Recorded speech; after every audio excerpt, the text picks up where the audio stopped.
Le laboratoire de fécondation in vitro. Le laboratoire de FIV est un élément clé pour la réussite du programme de reproduction assistée.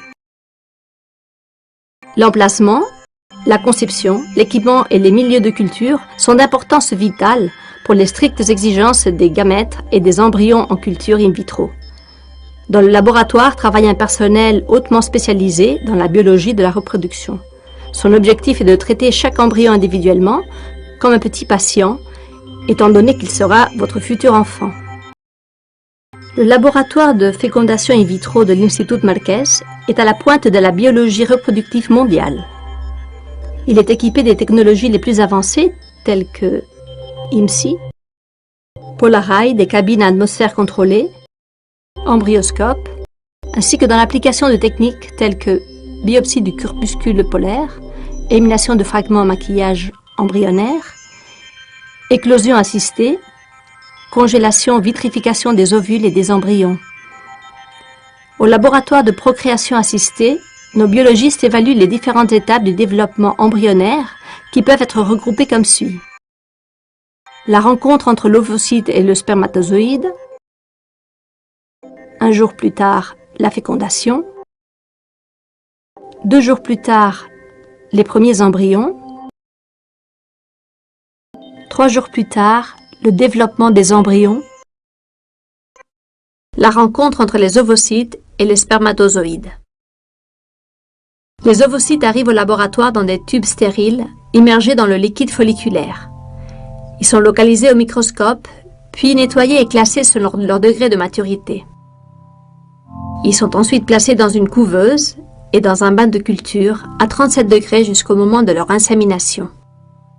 La qualité des ovocytes est une caractéristique intrinsèque de chaque femme.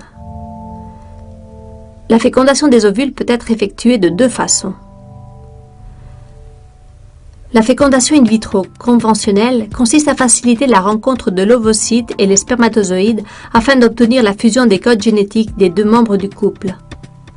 Pour ce faire, les ovocytes et une certaine concentration de spermatozoïdes traités, 100 000 spermatozoïdes à bonne mobilité, sont mis en contact dans un milieu de culture, puis placés sous couveuse à 37 degrés jusqu'à ce que l'on détecte la fécondation.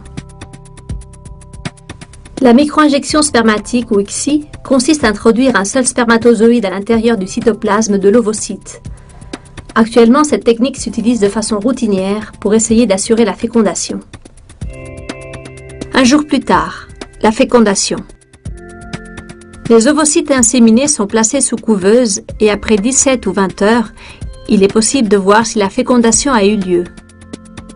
Si c'est le cas, on peut voir dans l'ovocyte 2 pronoyaux qui correspondent aux codes génétiques féminin et masculin.